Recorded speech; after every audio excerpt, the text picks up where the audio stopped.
This movie review is about a 1970 comedy classic called The Out-of-Towners.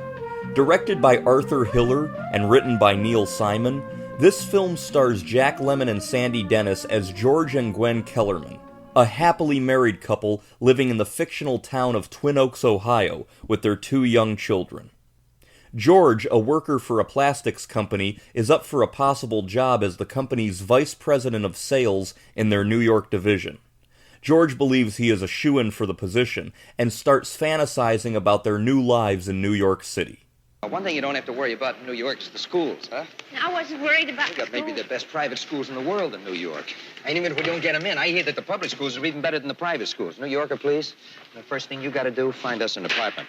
The couple flies from Ohio to New York City to have a wonderful evening prior to his job interview at 9 a.m. the next morning.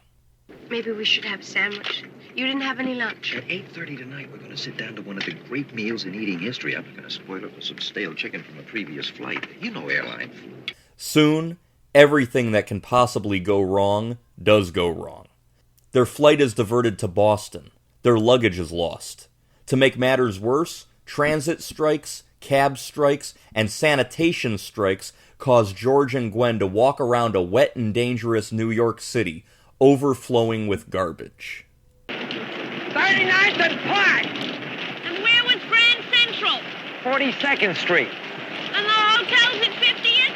Yes. Doesn't that mean we're walking the wrong way? After finding out that their room at the Waldorf Astoria Hotel was not held for them due to their delays, If I don't get a room, you and your hotel are 4th on my list to be sued. Now, I want to see some action. Can you wait here just a second, sir? My wife is in very bad shape, tell him.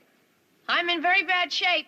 they are conned by a thief and soon robbed at gunpoint. Put your hands up Oh, my God! against that wall. Don't make a sound.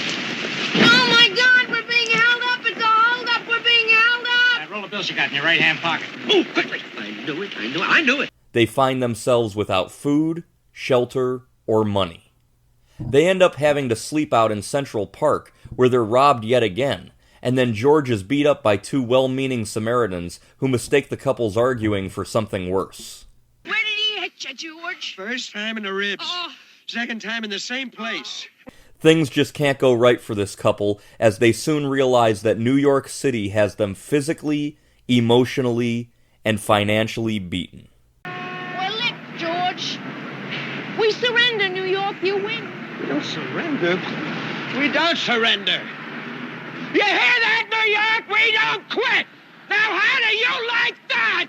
Written by Neil Simon and directed by Arthur Hiller, this film made over $7.2 million at the box office throughout its release in the summer of 1970.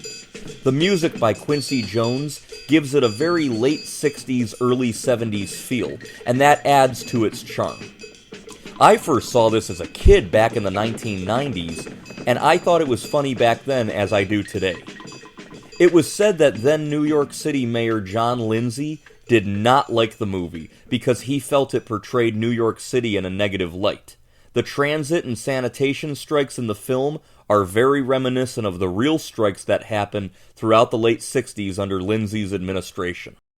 I like this movie, and I find myself watching it every few years.